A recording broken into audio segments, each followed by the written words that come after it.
So that's a strange question. No, of course I'm not going to plan to rest any player because it's a big game, and I think it's, for me, I said it before the first fixture, and I can say it one more time, that they have much better players, in my opinion, than maybe the league table shows at the moment. And I think it's going to take a while maybe for Ruben Amorim to bring this out of the players. I don't know, but they will definitely go up, and they are much better than the league table shows at the moment. Against West Ham, brilliant performance. Mo Salah was incredible. Trent Alexander-Arnold was fantastic as well. He's 26 now. How much better do you think he can get? There's always room for improvement for every player. So Mo is 32 and he can still do things better. It's hard to say because he is on such great numbers, but just before I came in, I was checking our game against West Ham, and I saw him at halftime, Mo walking off the pitch a bit frustrated when we were 3-0 up, and I think that had to do with him missing a few chances that he's not used to, missing chances. But Trent can still improve. I think I saw a bit of improvement already this season. So these players are top of the world, so there's not a lot of room for improvement anymore. But there's always a bit of improvement, and especially defensively, Trent, in my opinion, has made a step up this season. And I think in some games he was outstanding in every part of the game, but there's been sometimes a bit of up and down as well. In other games he could have done a bit better, so it's about consistency for top players, and that is maybe where the biggest improvement for Trent is. And we've all heard about the bid from Real Madrid for Trent. Have you spoken to him at all since then? I speak to every player once in a while, and that is for Trent the same. So yes, I spoke to him. Yeah. Hi Anna, can we just check where Ibrahim Konate, Joe Gomez, Conor Bradley are with their recovery, and if you're expecting to be missing anyone else this weekend? Yeah, Joe is of course not in a good place when it comes to his injury. He's out for a few weeks, that's for sure. And Conor and Ibu will train with us today for the first time. So yeah, curious and interested to see where they exactly are. Of course, they've worked hard to come back to the team, but it's always the next step is always how do you handle team sessions. So they will train with us today, the two of them. And the rest of the squad is in good shape as well? Yeah. Of course they still have to come in, but we trained yesterday, and I assume everybody's fit, although we're in a period of time where some people get sick as well, but nothing heard about that yet. So hopefully everybody's ready to be part of, except for Joe Gomez, to be part of the game on Sunday. You obviously took charge of this club in different circumstances to that of Ruben Amorim at Manchester United. But can you sympathise with the pressure that he's under as a manager, also taking charge of a Premier League club for the first time? I think every manager sympathises with every other manager, because we all know how much pressure this job brings. That's not different for him than for me or for any other manager that works in the Premier League or somewhere else around the world. This is a job where there's a lot of pressure. This is also something we like, otherwise we definitely must not do this. And like I said, he's done so well at Sporting Portugal that and again, I think he has a good squad of players as well, so he will eventually bring the best out of them. Mo Salah scored and provided 2 assists last time you two met. Top scorer in the Premier League as well. Is there a better player in the world right now than Mo Salah? That question I got after the West Ham game, and I think it's difficult to compare players. So I think if I only look at my own team, not to other teams, but Virgil also has an outstanding season. But yeah, he doesn't have the numbers like Mo because he's a defender. So it's difficult to judge players in different positions, but the numbers Mo has at the moment speaks for itself. And mostly when we talk about the best players in the world, we talk about attackers. So it's been for a long time Messi and Ronaldo where we spoke about. So then, yeah, if you then simply look at his numbers and the way he's playing, the work rate he has for the team, he's definitely a great player. We had more time to train, two days in a row to train with the team. I think that can help us, even the environment. Of course, is a difficult moment because we are losing too many matches. We are going to face the best team this year. But like I said, with trainings, we feel more the team, we prepare more the team, and we want to improve the performance compared to the last game. Like you say, Liverpool are in brilliant form at the moment. What gives you the belief that you can go there and get something this weekend? Because in football, one game, anything can happen. If you talk about the season, almost every time the best win. But in the moment they are better than us on the context, but on the performance. What we have to do, simple things, and I think we need to improve the simple things to play these kind of games. And we have the responsibility to play to win a game. On Monday, Joshua Zirkzee came off. He didn't get a great reception. There's been a lot of talk about him, and there's been suggestions of interest from other clubs. Have you spoken to him about what happened? Is he committed to this football club? What is his situation? Yeah, his situation is the same the other players. He had that situation during the game. Is really hard for any player, but this can happen, and they understand this part of football. Sometimes you are in the good moment in your careers. Other time the things don't happen the way you like. So he's focused on.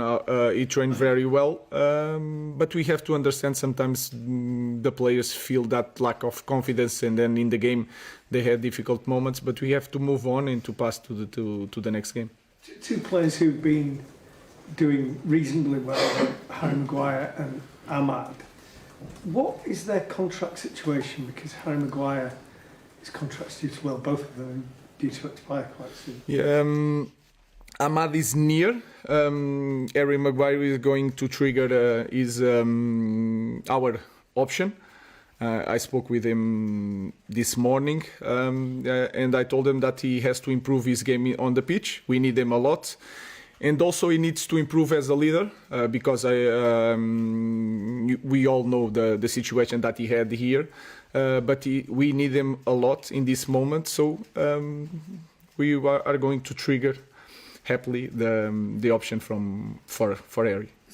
Sorry, is he a key player? Because obviously he was captain. Many people thought he was going to leave this football club, and then there's always been this uncertainty. De Ligt came in. Nobody was absolutely sure. It's the same as Josh. Imagine Josh. There are moments in the career of a player that are different, and I think he coped very well with these struggles. And when you look our team, we are starving for leaders on the pitch. So he's a leader. He has to improve that part. He has to improve his game. So we are happy to continue with Harry. Ruben, you've said there's no point referencing the January transfer window as a solution for Manchester United, given the need to sell to buy. And you've said you've had extended time in training now. So what solutions have you managed to find on the pitches here at Camp? It's everything together. We need time to work on the basic things. Like I said, it's the only way. Of course, when the windows open, we can try to do something, and we will try to do something. But I think in the next weeks we are going to have more time to train, and we have to improve. That's the only way, because we had a lot of games without training. Now we will have more space to grow. But you can see that the context is worse in the moment because we had a lot of losses. So we have to manage everything. So the only solution is to work hard and try. We cannot change the last game. We can evaluate, work on it, but we cannot change the last game. So let's focus on the next one and work hard during the week. try something during the window. Is there positions in particular that you're hoping to get help in? I will keep that to myself. We'll try to do something. And then in terms of your approach, there's been lots of talk about changing it. I know you can't betray your principles. Can you make a few tweaks, possibly adding in an extra midfielder against Liverpool? No, I adapt all the time. We played most of the games with 3. So Bruno sometimes was in a different position, but he was on the midfield. So sometimes it's not a big difference. I know that people look for the three defenders, but I don't see the game like that. I adapt for every opponent because I think it's really important. No matter the quality of our team, we have to look at the opponent to understand what kind of game we will have. So I will do the same with the same principles. Like I said, we need time. Yeah. As Karen rightly said, a man who very rarely does interviews. He's done quite a few. He had an interview with Sky today that has probably got him trending already. Let's just look at his direct quote and what he said about his future during that Sky interview. And he was, I think, talking about the fact that he probably is going to be in his last year at the club, which... Yeah, there you go. There's the quote. It's my last year in the club. Well, it is because he hasn't signed a new contract. It doesn't seem like he's saying anything new. But for him to come out and say it, and he's been hinting, hasn't he? I'm more out than in. Yeah. Now it's my last year in the club. It feels like it's almost like every month he's getting progressively stronger. As you say, before he said, no, more out than in. Then there was that moment after the Southampton game where he said there was no offer. And now he's saying it's my last year, albeit with a caveat. And that's why, as strong as the words are, and obviously it's a very big headline, I'm actually not too sure that much has changed in terms of the story. My suspicion is still that, and from what I've heard as well, is that it's him attempting to force the situation. He wants to say. Give us the numbers. I think you know a bit more than this. You're on top of it. What does he want? What's he getting? So the talk, though, I mean, it's been reported in media, it's what we've heard also, is that it would involve an increase of at least around 100,000 a week. So we're thinking from, I mean, again, with wages, we're usually talking ballpark figures rather than specifics because we don't have the contract. But like, so a jump from around 300,000 to 400,000. And I think from what I've heard, Liverpool will be willing to commit to that for the first 2 years. But the issue is that he is 32. It's the kind of the commitment he wants, and I suppose the security as well. And he wants that for 3 years. And of course, once you get to that, and a player who will be 35 at that point, I suppose a project or a club as kind of detailed on this sort of thing as Liverpool, they don't tend to give out contracts like that because of the concern that players can quickly physically wane. They have seen it before. They've seen the examples at other clubs when suddenly you've got a player who's anchored to this huge contract that can't give you the same returns. And that's where I think why we're still in this situation and why there's actually a lot of posturing from both sides, really most posturing from Salah, given he's coming out and saying things like this. But he's also doing it on the pitch because his numbers are unbelievable. And you know when you're saying about his age, and I'm not saying this to objectify him in that way, but you know when he's took his top off and he's celebrated, that's also a signal to say, doesn't matter my age, look how in shape I am, look, I'm doing the stats, I'm doing the numbers. And we can talk about the club in terms of not wanting to, give players at 32 contracts, but how have they left three players to get to this position in no contracts is beyond me. But this guy is crushing it, and I think the way that Arne Slot plays as well, less heavy metal, so it's less intense, actually suits Salah and perhaps players that are over 30. But I hate this thing of when you hit 30, it's always like downwards. The way the game is going now, that number is irrelevant. Yeah. And I think it's changing. People are breaking that time and time every season. And look at the four of the most famous players of the last decade, or last century, really. Yep. Messi, Ronaldo, Ibrahimovic and Lewandowski, all going well into their late 30s. And on that as well, I mean, Liverpool are so invested in the maths and the kind of the science of this. And the one thing I think, and if you reduce it to that in the probability, well, what's likelier, that they can actually do goals or that Salah will drop off? I think it's less likely that he drops off, which is why it would feel like the kind of the safer calculation is to stick with Salah. Even for Salah, who's been so consistently excellent, he has gone up a notch. He's definitely in the shop window. And just looking at that goal against West Ham, Liverpool had 5 different scorers. They were just in a class above. But he was still the puppet master, the finesse, the nutmegs, the way he was assisting. Everything. I did Generation XG 2 or 3 times on Liverpool Matchday Live. Every analysis I do on them, they've got so many good players, but it always pivots to him. It always goes to Salah, always ends with Salah. They're always trying to create him that 1v1s. Arne Slot's creating more opportunities for him, I think, just in the style this season. You know, he's obviously had great numbers before, but it just feels like he's still the main guy, and I think you can't replace him. You literally can't, and I think it's a huge risk for Liverpool to let him go, and I think that, yeah, I'm shocked, really, that he's going to leave. Even worse news for Manchester United because he's got 12 goals and 6 assists in games against them, and no player scored more against them. Yeah, I mean, and he's another factor that kind of weighs over this fixture for United. And it's actually remarkable, I mean, and this sums up the two clubs of the past few years, and also Salah's centrality to that. If you look at the 7 decades before 2021, there have only been 2 games where one of Liverpool United won by 4 goals. Liverpool have only subjected United to that 3 times in the last 3 years. A 4-0, a 5-0, a 7-0. And Salah, as we can see now, central to that. And with the way the form is at the moment, with the way Salah's form is, especially those goals against West Ham during the week, I mean, it's hard not to think it could be similar to the weekend. It's Salah central to another big Liverpool win. Honestly, yeah. Especially how Man United are at the moment. You'll be thinking happy days, had a few more goals and assists, I'm sure. But I just still trying to get over the timing as well of that news today with it.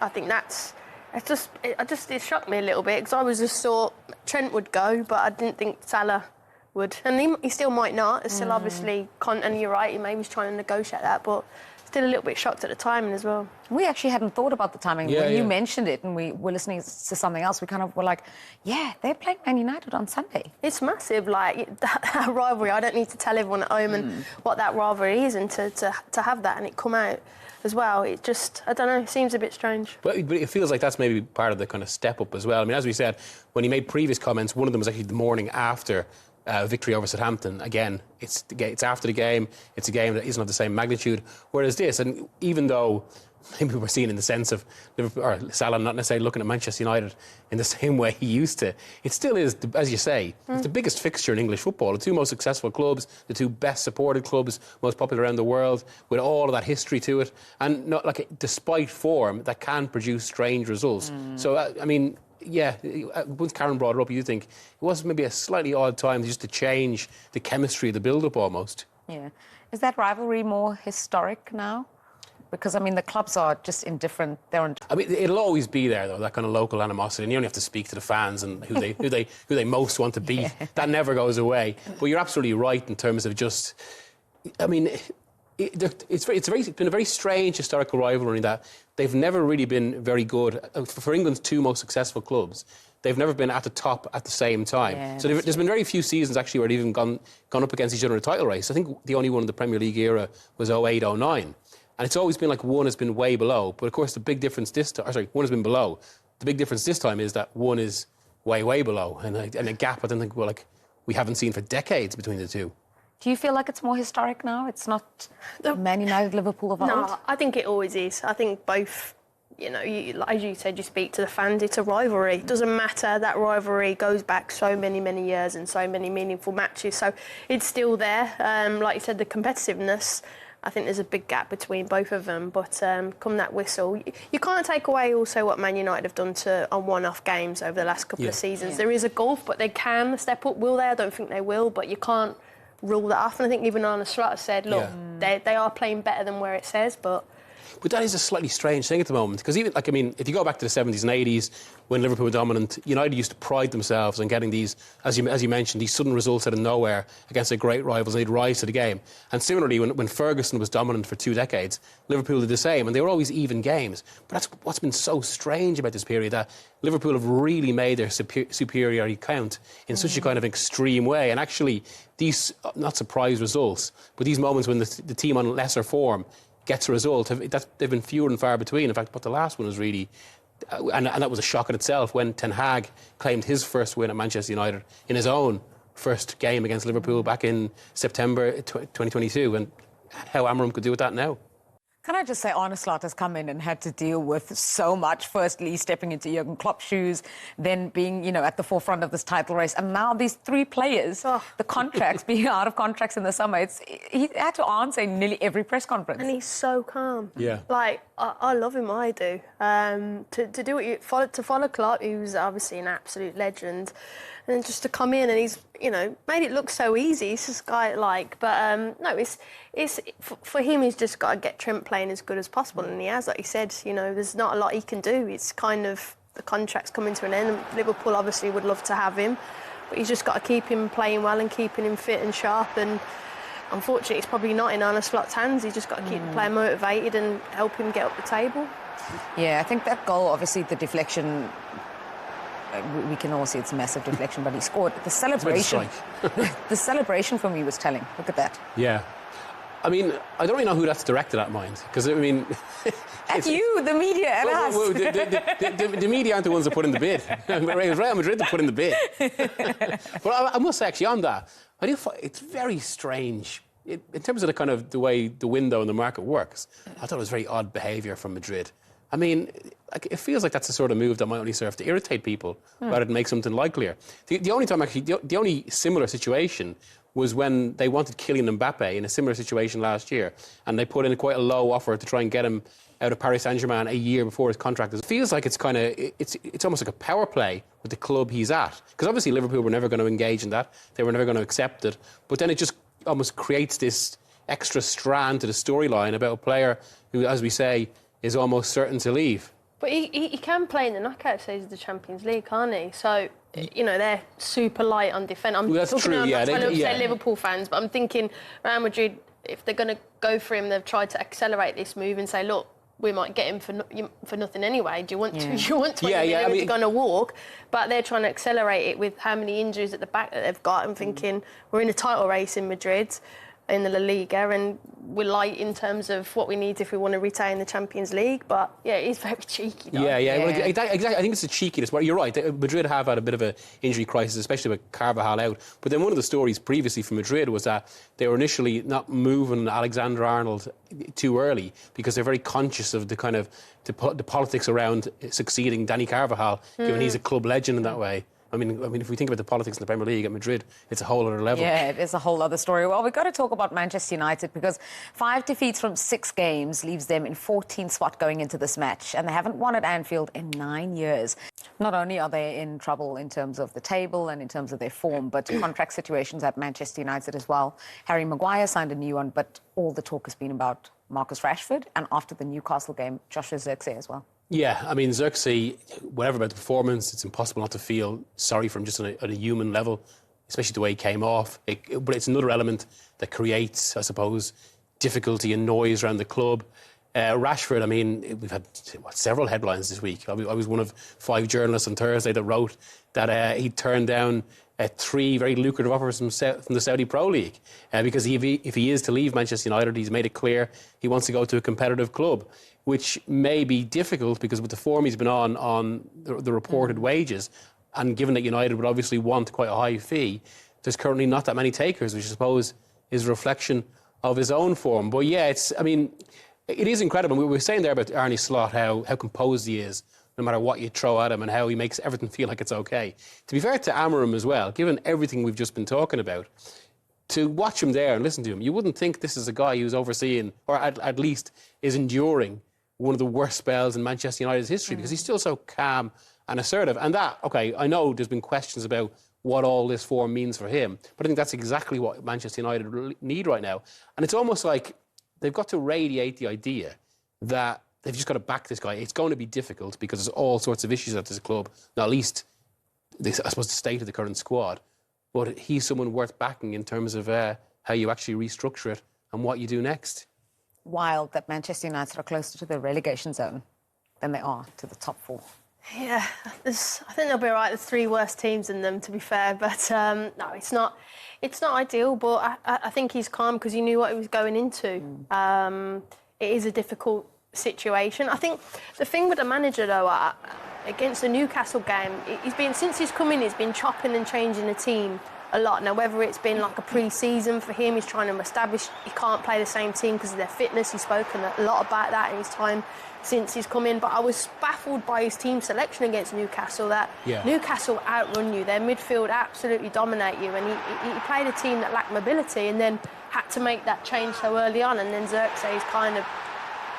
like you said, you feel for him because actually it was a tactical error, and this was one of the goals again, crossing situations, and the whole 20-30 minutes tactically was completely wrong in his team. So that was probably the one thing I'd say.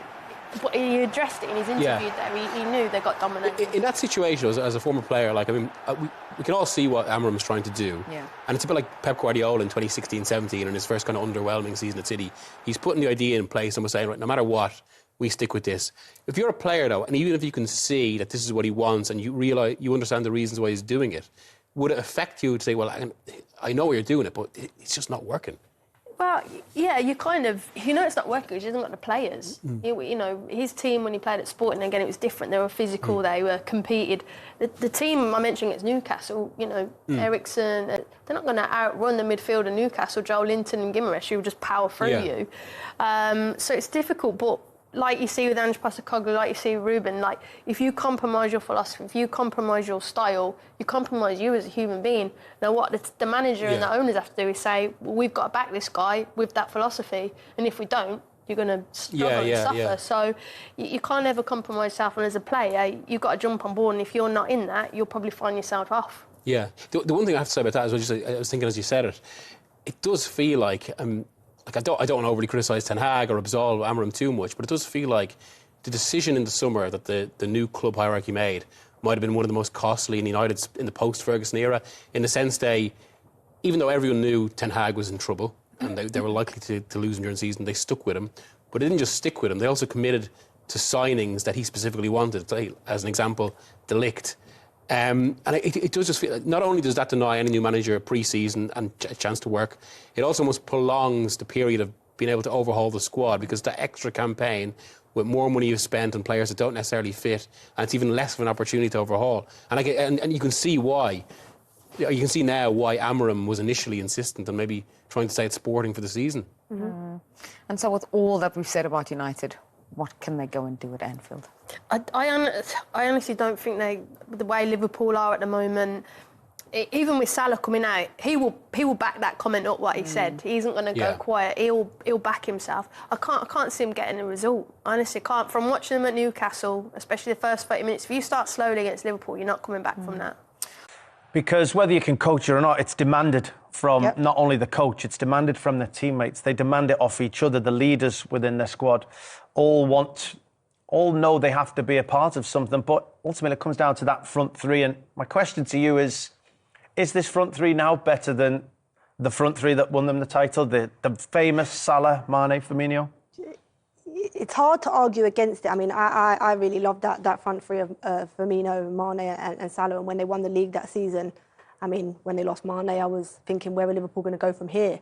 And they've gradually replaced that in different ways and created that front three that now everybody, again, is, you know, on the back foot when they're coming up against them. But I think you can't argue the numbers. They're already 43 goals in 77 games. When you look at 147 to 57, they're not that far off. Salah's only a couple of goals off his season's target from that year. So, I mean, with Salah in the form that he's in and Gakpo starting to really understand the Premier League now and getting on the score sheet, I'm sure come the end of the season we're going to have this argument or debate about the two front threes and you know, which one was better. I think if Liverpool win the league this year, I think you can argue that this is a better front three. I think if they don't, even though the numbers are there at the end of the season, you might still argue that the 2019-2020 team was because was who knows where those numbers could end up, and if they win so, and that doesn't even include Jota, whose numbers are actually pretty impressive themselves, but he's been injured for the majority of the season. But this is Mo Salah on his own. This is most goal involvements in the whole of a Premier League season. The record is Andrew Cole and Alan Shearer with 47, albeit both of those seasons were, I think, 42 game seasons. So, you know, Erling Haaland, 44, we all thought that was impressive. Haaland and Henry, how do you beat those? Well, Mo Salah is comfortably on track at the moment to beat them by quite a few. He is, isn't he? I mean, you know, even if you think about his 17-18 season, he's only 12 off that in terms of goal involvements. I think we'd agree that he could probably get another 12 goals before the end of the season. That doesn't include assists. So he's well on his way to certainly beating that 17-18 season and potentially even going one further and topping that chart. But I mean, he's a a man possessed at the minute, isn't he? Looking like he's got a point to prove. I don't know what point that is. He is. Maybe a contract on the table, but yeah, he's having a phenomenal season. One of the teams who've had a really good festive period, in fact, have had the best season so far, is Liverpool, who find themselves 8 points clear of second place Nottingham Forest, who we will come on to. I know they've played a game more than the teams around them. But what a festive period it's been for Liverpool, and what a season it's been so far, just one game short of halfway for them. Yeah, they've been absolutely unstoppable. I think Arne Slot deserves a lot of credit. He's come in. I don't think too many people would have put them to be in this position. I think a lot of people would have probably said City are the favourites again this season. Arne Slot's kind of coming under the radar, not changed too much, kind of let the players do what they do, tweak one or two little things. But he's getting the best out of all these players. I mean, when you look at the situation Liverpool find themselves in as well, with the contract situations, these players have gone to another level. It's almost like you get players sometimes when it's the contract negotiation times. If they don't get what they want, they're down tools. They go, do you know what, enough's enough. Their players, probably the three best players who've performed this season, Salah, Van Dijk and Trent. It's been superb for Liverpool. And at the minute, it's theirs to lose. I know people have said, well, it's not quite over yet, we're only halfway, but I can't see anyone stopping this train anytime soon, because Salah looks like he's going to score every single time. Defensively, they're rock solid. They're getting goals from midfield. The blend in midfield is good as well. I just think the only thing that could derail Liverpool this season is injuries. And you don't want to see any players get injured, but that's the only thing I can see, because at the minute, they're just full steam ahead. Do we reassess this squad now? Because when Jurgen Klopp was leaving, it was like, well, they're going to have to make some changes, maybe going to have to freshen things up. There were a lot of grumblings when Chiesa was the only signing over the summer, and actually he hasn't featured for Liverpool. So do we reassess the quality of the squad? No, I think that quality that's in there, and I think for whatever reason, the way the manager has them playing, you're seeing the best of all those qualities. I think they've had 10 or 11 players that scored within the Premier League season. And normally teams that have that many goal scorers do go on to win the Premier League. They're not just relying on Salah. So as well as he's playing, there's still no pressure on him to score that important goal, because other players are popping up and doing it, whether it be Curtis Jones, whether it be Jota, Diaz, Darwin Núñez, they're all chipping in. And when you're not leaking as many goals as well, like you're in the driving seat, and it's all down to them now. Yeah, clean sheet yesterday against West Ham, which they will be grateful for. I think it was something like 9 goals conceded in their previous 4 or 5 games for Liverpool. So that defence had just started, even though it was the second best in the league behind Arsenal's, it just started to look as though it was perhaps a little bit vulnerable.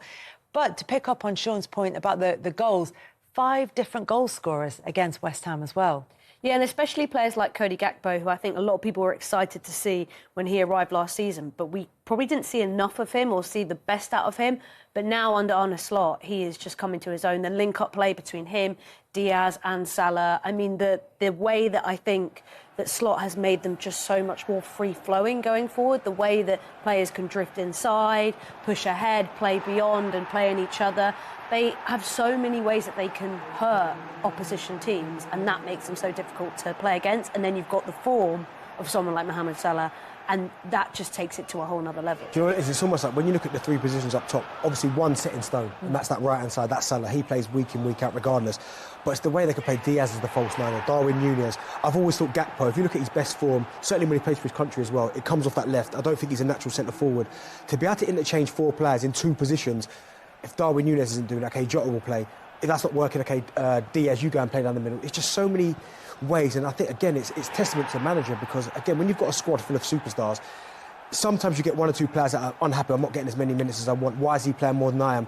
Every single time they get an opportunity to play, they take it, and as I said, I really think, by injuries, I just don't see who can live with that front 3, because they've just got so many options in so many different positions. Whichever that front 3 is. And that's what I think is quite interesting about how he's used his forward players, is that, as you said, some of them have benefited from maybe playing out wide and sometimes playing through the middle, whereas Cody Gakpo, who moved around a lot under Jurgen Klopp, Jurgen Klopp, is now actually more than likely going to be playing, out on the left-hand side and coming in. And so he's got a more fixed, but even if it's not fixed within the game, but he's got a more fixed starting position. He has. So some players are allowed freedom, and some players he's given a bit of stability to if they need it. A little bit, but again, if you look at Gakpo, certainly in the Euros for Netherlands, I thought he was their best player coming off that left-hand side. I thought, well, that's why don't you play him there more often for Liverpool? They tried him down the middle and it just didn't work. So you've almost got 2 players now. Salah, his position, that's his position. Gakpo on the left. Okay, there's your 2. you've got 3 then players that can play down the middle, because I didn't think Diaz could play centre forward. But all of a sudden now, he's playing that false 9. He looks incredible. But if you're Arne Slot, again, he deserves all the credit, because he's just managing to do it in a different way. And that's maybe why they've got more energy, because they're conserving more. I mean, I love the young Klopp's football. Just get it forward as fast as you can. But now they're patient. But when it's time to get the ball forward, they do it really well. And he deserves a lot of credit. Yeah, there was a patience to them at the start of the season that we sat here and talked about as maybe, look, it's not going to be as exciting necessarily as Klopp's football, and there is going to be a period of adjustment. But as Darren was saying, they seem to have found that balance. We saw it last week in the 6-3 against Tottenham. Yeah. Patience to them at the start of the season that we sat here and talked about as maybe, look, it's not going to be as exciting necessarily as Klopp's football, and there is going to be a period of adjustment. But as Darren was saying, they seem to have found that balance. We saw it last week in the 6-3 against Tottenham. Yeah. That if you want end-to-end football, then they'll play that as well. But it's knowing how and when to switch things up. Yeah, in many ways that they showed a lot of those sides against West Ham yesterday, I think, personally, in terms of them being quite conservative, keeping the ball, but then West Ham wanted to kind of be a little bit gun-ho in the early stages, and Liverpool kind of said, OK, we can do that too, and end up... And that's what he does. That's what he does best. It's that service. Yeah. You know that he's going to absolutely ping it. He can do the most incredible diagonal pass just with the freedom. I think the one question mark for me is Andy Robertson. I think he is probably the one weak link in this team right now, and forward they need to see if they're going to be completely bulletproof and go very deep into the Champions League. That's the position now where they're lacking. Still a fantastic player, but all of those hard yards that he's done over the last few seasons, I think we're starting to maybe see. But all of those hard yards that he's done over the last few seasons, I think we're starting to maybe see the impact of that, which is really difficult. And he doesn't have easy games for Scotland either. No, so international levels, they are tough he's run games. ragged all the time. But also another player that Slot's kind of made into a 2.0 is Curtis Jones, who is now in this incredible advanced role and is keeping players like Cole Palmer completely quiet. That, I think, is just, I mean, it's amazing. Do you know what? Done there. Gravenberch is the one. That's the one, because he was someone I looked at, and I wasn't quite sure where his best position was last season, but you could see that there was something there, the stride, the way he take the ball. This season, he looks like Patrick Vieira. I'm not trying to put him on the same level. In the style of. In the style of. You know, people will get carried away. You said what? But no, I think in the style of it, the way he takes the ball, he adjusts his position, he reads danger, he can drive with the ball forward. And I think, again, as you made a really good point about Trent, is that he knows by going in there, not only can he get back to his position, Gravenberch is more than willing to get himself back in there to help him out as well. So I think Gravenberch, the transition from where he was to now, I think that's the biggest danger. He can drive with the ball forward. And I think, again, as you made a really good point about Trent, is that he knows by going in there, not only can he get back to his position, Gravenberch is more than willing to get himself back in there to help him out as well. So I think Gravenberch, the transition from where he was to now, I think that's the biggest in their Liverpool squad. And he'd played that way in the Netherlands, which obviously Arne Slot will know about, and there is that kind of what we think of as that Dutch system that those players have grown up in. Probably no surprise that Gakpo and Gravenberch are two of the players who are flourishing. Other thing that he's managing to do, at least at the moment, and the January transfer window is about to open, is keep those contract talks and the questions that he's asked about them quite light. It doesn't feel like it's something, certainly not the impression that he gives. We don't know what's going on behind closed doors. But it doesn't feel like something that's weighing particularly heavy on him. It's not necessarily how we're used to seeing managers deal with this kind of situation. Yeah, what's quite interesting is it seems to be the players doing a lot of the talking and not the manager in regards to those conversations. So obviously Salah is asked about a lot. He posted on social media. He had that mix zone moment with some journalists. Van Dijk has also talked about it in interviews, which is really interesting that they're the ones like taking up a lot of the narrative and conversation. And the manager is being asked about it, but being very neutral and sort of taking it out of his hands. And obviously, there are conversations that are above him, those negotiations. At the moment, all of those players have been offered something, and now it's up for those negotiations to continue. But I do think it's interesting, essentially, leaving the players to have the power, because, like we've seen with Salah, he's in amazing form, But he's been quite vocal in his kind of comments about what he wants and how far away the two sides are. So if it wasn't for that form, it could be a very different narrative. But he is playing so well that you're not even really talking about the other side of it. That's the thing. Far away is exactly the phrase that he used when he was asked about, well, yeah, we know you're not going to tell us about what the actual situation is, but do you hope to have news soon? And he went, no, we're very far away in terms of what we're talking about. But in terms of the numbers that Mohamed Salah is putting up, I mean, it is just incredible. It's a goal or an assist every 50 minutes, which is extraordinary in terms of what he's contributing to the side. He's up there in terms of every season he's scored 20 goals, and he's across all competitions, and he's already reached that now for Liverpool. 17 of them coming in the Premier League, 13 assists in that time. It's just reaching the numbers that he's reached consistently throughout previous seasons. He doesn't look like a player who's about to turn 33 and have a big drop-off, does he? No, I mean, certainly when he celebrates and takes his top off and you see the patches just there. But, do you know what? I have never heard people talk so much about a player taking the... Every pundit talks about Mohamed Salah taking his top off, and they're like, but he's really working out. He's doing well. Fair play to him. No, he clearly looks after himself because he's in phenomenal shape. But, I mean, you're someone there who's consistent. For me, in that position, he's the best in Premier League history. If I'm picking an all-time 11, he's in that position because consistency, the numbers, and it shows how important he is, because when you talk about managing minutes and the amount of game minutes that players play, it doesn't really matter with him because he seems to play every single minute of every single game. But it must be a manager's dream because you know exactly what you're going to get. When you're plotting a Premier League season, you go, right, where am I going to get my goals going to come from? You almost go, do you know what? He'll look after himself. He'll get his 20. Now, where can I get the other, I don't know, 60, 70 goals to get to what I want to achieve? But he's been fantastic. I would give him the contract. You have to be careful by throwing everything at him because as players, you know what it's like, right? He gets that, then Virgil comes in, well, he got that, so I need this. Trent goes, well, hold on, you're giving it to them. And that's where you can get a little bit of friction amongst the squad. But I just think for what he's doing now, he's not let his standard slips, and he deserves to get the contract he wants because he's been that good since he got here. We've been talking about this a little bit throughout this season, and I'm still not sure if there is a definitive answer to this.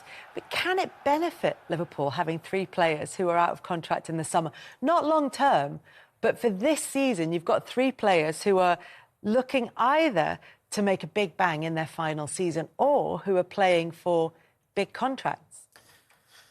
Yeah, I think I've always found it strange that it got to this point, to be honest, originally. I think I normally understand it, it's like one or the other one runs out. But to have 3 of your key outfield players in a position like that, I think it's going to be hard for the club to make it work with all 3. I would see more of a 2 stay and 1 go. But in terms of just how it goes, like, I just, for me, hope Salah stays.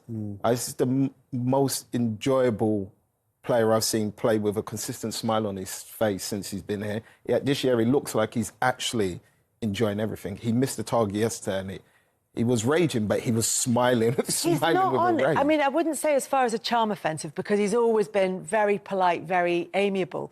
But he is so lively in interviews. He's so sort of giggly and smiley in a way that I don't mean he wasn't smiley and pleasant before, but he's kind of...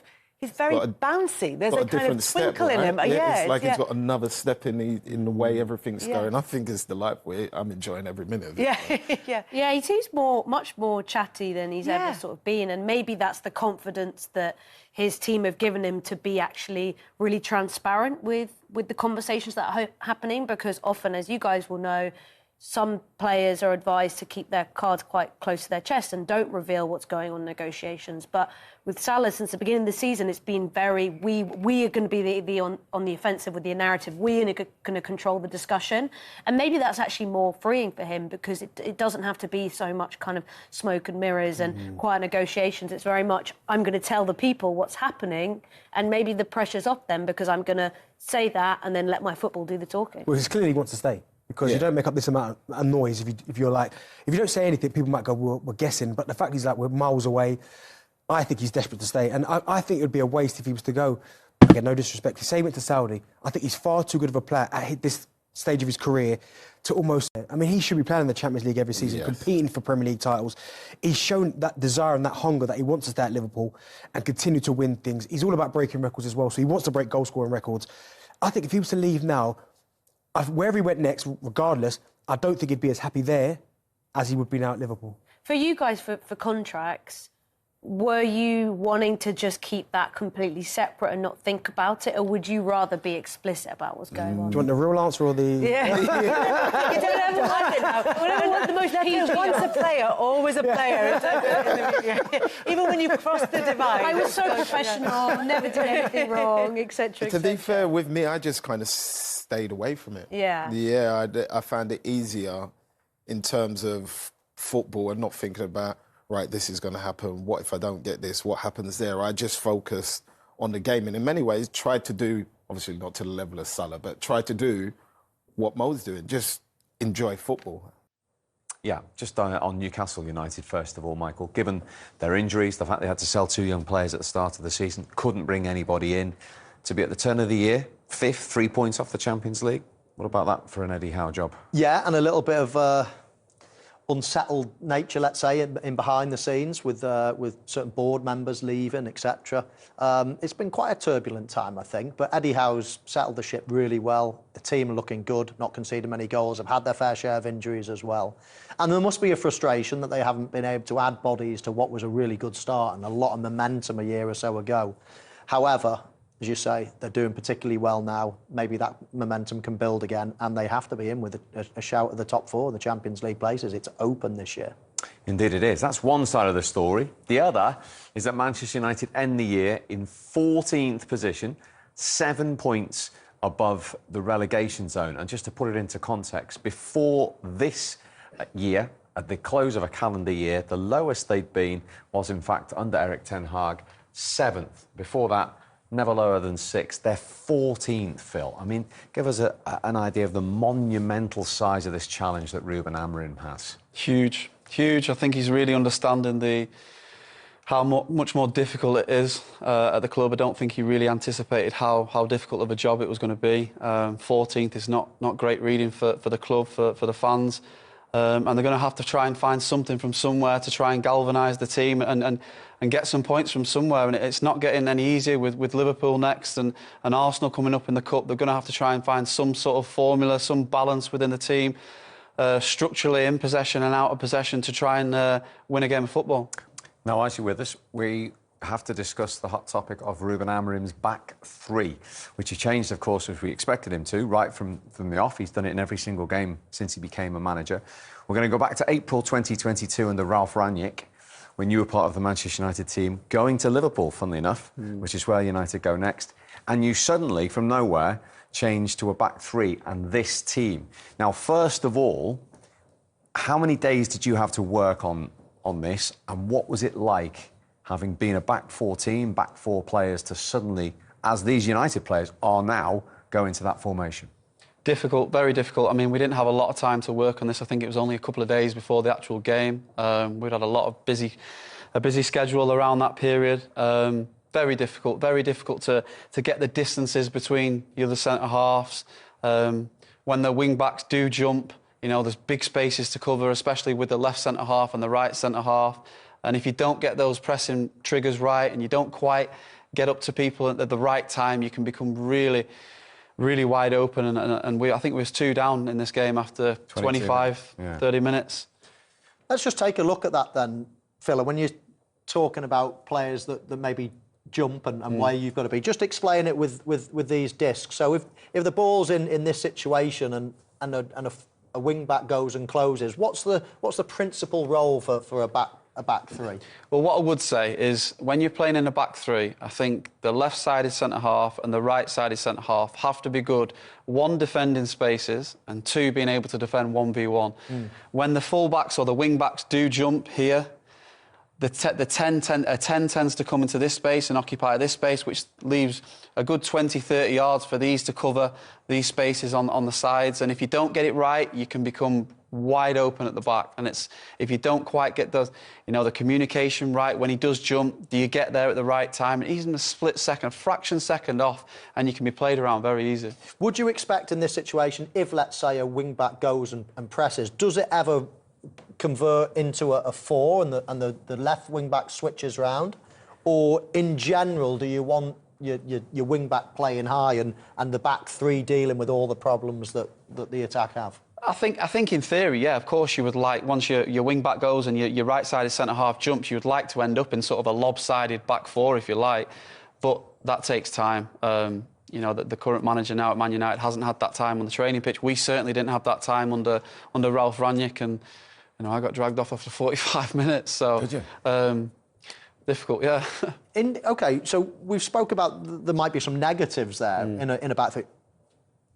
There's obviously got to be some positives as well, otherwise managers won't play it. What positives do you feel there are in playing a back 3? It surely should free players up in further positions forward. Yeah, I mean, your wing-backs can get pressure higher up the pitch, for sure. You've got 2 number 10s as well. You can get 2 number 10s in your team, so depending on the balance of the players, the individuals who are available for selection, getting 2 number 10s on the pitch, for me, I love that. They can go and hurt you in dangerous areas. But they've just not got it quite right up here yet. But, the left side and the right centre-half, for me, in a back 3 are key. They play a key role, and the distances between the centre one and also jumping at the right time when the wing-back goes.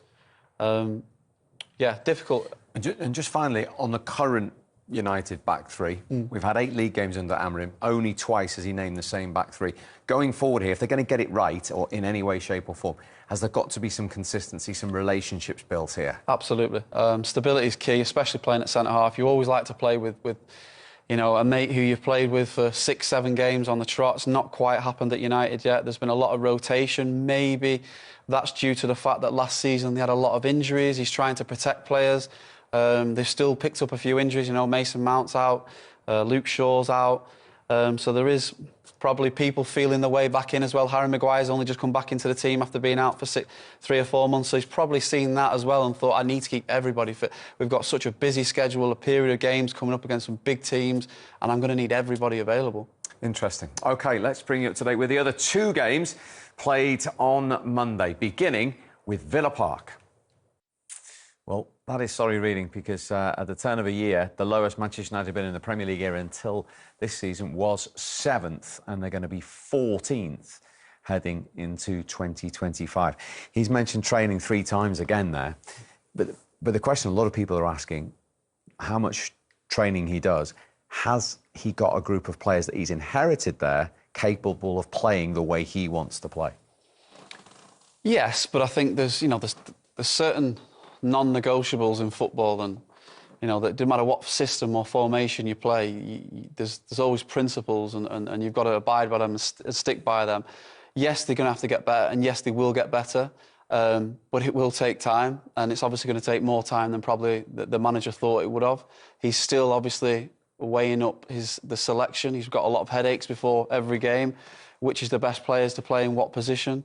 You've seen that. He's rotated a lot. He's searching for something in the players and trying to find out what fits individuals better than others. And unfortunately, he's not got that right balance yet. And it's going to take more time than he thought, probably the fans thought. But I do feel like he's a manager who can take Man United to the next level. He may need 2 or 3 transfer windows to try and amend that. But they're in a real dogfight at the minute. It's really tough for them. And I would always say United is a heavy shirt to wear. It's a heavy shirt to wear, but it's also a very rewarding one as well at the same time. So he's got to find that winning formula somehow from somewhere, and start trying to pick up. And it doesn't get any easier. Liverpool, Arsenal. No. And the problem is, along the way, you've got some good players in there, but they're getting damaged so much by what's going on around them. Their confidence is getting zapped. Every single week they go onto that pitch. So as much as you're probably alluding to, you're right. There are some really average players in that squad that will need weeding out in time. There's probably some good players as well, but we're not seeing it because the whole thing is, as I say, just getting sucked and drained out of them. Their confidence is gone. And as I say, and as he says, it's all about getting onto the training ground and trying to rebuild that trust. Given that he used the word base twice, do they look a little bit confused still, given the limited time Yeah, it's still a shambles in terms of, you know, a base, a foundation is probably another word for what he's looking for. I mean, at some points there, especially in the first half, Newcastle were literally getting at the back and just playing a 20-yard pass, and just literally they were onto the back three of Manchester United. It was incredible. They've got no idea where to stand, how to create a bit of a block whereby the only pass is sideways or backwards. There's just gaps all over the place. They're just not in the right structure yet. And that will take time. It's nothing else but time. But at the moment, it's just so easy to play against Manchester United. It's just wave and wave of attacks. And continuity, because if you were one of those 3 centre-backs coming in, playing with another 2 guys, you played 2 weeks ago, and there's another 2 fellas next to you. There's no relationships, there's no block building at all, is there?